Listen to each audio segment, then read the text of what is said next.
Okay, تو یہ paper ہے جی اسلامک اسٹڈیز کا 2021 کا.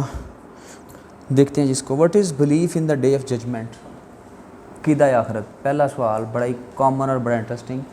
Explore its effects on individual and collective lives of human being. Most repeated most common question, کوئی اس میں مشکل نہیں ہے. عقیدہ آخرت کے انسانی زندگی پہ کیا اثرات ہوتے ہیں؟ وہ انسان کی اصلاح ساری، اپنا ڈر، دوسروں کے حقوق اچھی طریقے سے دینا. Islam provides better rights to men and women than all other religions. Explore with arguments. کہ اسلام پرووائڈ کرتا ہے better rights to men and women, یعنی مردوں اور عورتوں کو اسلام زیادہ رائٹس دے رہا ہے as compare to other religions.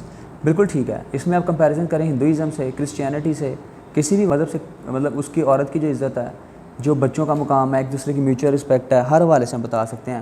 اسلام کے اندر جو معاشرتی نظام ہے نا، اسی کو ہم نے مولڈ کر دینا ہے. وہ پورا ایک ٹاپک ہے. اسلام میں آپ کے 10 سے 12 ٹاپکس ہوتے ہیں، انہیں کو بندہ آرام سے تیار کرے، وہی دوبارہ ہو جاتے ہیں. کوئی اس میں مشکل نہیں. میں نے اس طرح ہی نوٹس بنائے تھے، 10-12 جو جنرل ٹاپکس ہیں بنا لیے تھے، آرام سے پیپر حل ہو جاتے ہیں. وہ نوٹس میں آپ کو مل جائیں گے. Comment on teaching of Islam regarding coexistence in a multi faith society. Teaching of Islam regarding coexistence in a multi faith society. اچھا، اس میں اس نے نا یہ تھوڑا سا کرنٹ سینیریو کے حوالے سے ہیں، جو لوگ مائگریٹڈ ہیں، یعنی ایک تو اس میں یہ آ جائے گا معاشرے کے اندر سکون اور امن. ملٹی فیتھ ہوتا ہے جن کا عقیدہ چینج ہو آپ سے.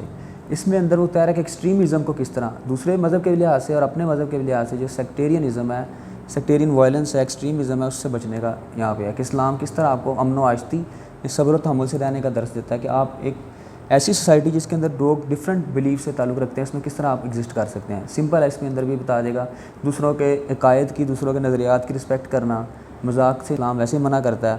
پھر دوسروں کے رائٹس کا خیال کرنا. نیبر کے اتنے رائٹس ہیں تو اس میں دوسروں کے تو رائٹس پھر بہت زیادہ آ جاتے ہیں.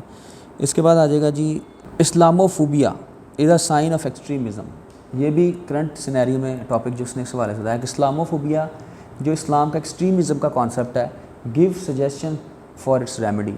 اس میں آ جائے گا کہ اسلام کا ریشنل پہلو، کہ اسلام کو ریشنلائز طریقے سے یہ جو ریلیجیس کوئی اسکالرز ہیں یا کلیرکس ہیں جو لوگوں کو ایکسٹریمزم کی طرف لے کے جاتے ہیں، اس کا اس کے اندر ہم سولوشن اگر بات کریں تو اس میں آ جائے گا کہ لوگوں کو، بچوں کو دنیاوی تعلیم بھی دینی چاہیے، ٹالرنس سکھانا چاہیے، پیشنس سکھانا چاہیے، ایکسیپٹنس سکھانی چاہیے، لسننگ سکھانا چاہیے. یہ ساری کی ساری اس میں مورل ویلیوز آ جائیں.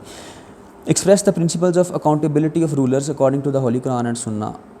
بالکل ٹھیک ہے کہ جو اکاؤنٹیبلٹی آف رولرز ہے، اگر رولرز جسٹیفائی نہیں کرتے، جسٹس نہیں پرووائڈ کرتے، تو ان کو کس طرح اکاؤنٹیبل ٹھہرایا جائے، ان کا احتساب کس طرح سے ہو. رولرز کے احتساب کا کیا طریقہ کار ہے، ہولی قرآن اور سنہ سے کیا پرنسپلز میں ملتے ہیں اس کے بارے میں. یعنی جو علماء کی جو قاضی ہے، بیسیکلی قاضی زیادہ ہیڈ انسٹیٹیوشن ہوتا ہے، وہ کویسچن بھی کر سکتا ہے. حضرت عمر کی مثال اس میں دے سکتے ہیں، چادریں والی جو تھی، وہ مدینے میں چادریں جب آئی تھی. یعنی رولر اکاؤنٹیبل ہے. پھر اس میں آپ جو پولیٹیکل سائنس کے جو فلاسفرز ہیں وہ بھی ڈسکس کر سکتے ہیں کہ وہ جو قاضی کو جو ذمہ دار ٹھہراتے ہیں، answerable. Explore the importance of Sufism to spread out Islam. بہت ہی ایمیلیوریٹ ہوتا ہے، بہتر بنانا. Is the amelioration of current deviation possible through Sufism. جو کرنٹ ڈیویشن ہے اس کو ایمیلیوریٹ کر سکتے ہیں صوفیزم کے ذریعے سے. یعنی صوفی جو تھے، importance Sufism to spread out Islam, انہوں نے اسلام کو پھیلانے میں کیا کردار ادا کیا. پنجابی کے بھی آپ ریفرنس دے سکتے ہیں، اس کے اندر سے پڑھے میں آپ نے وہ سارے. شاہ ولی اللہ وغیرہ کی ٹیچنگز آ جائیں گی، مجد علی ثانی کی آ جائیں گی، اور اس میں اس وقت کرنٹ سینیریو میں ہم ان کو کس طرح سے لے کے چل سکتے ہیں. آپ اس میں بتائیں کوئی چیز مشکل ہے؟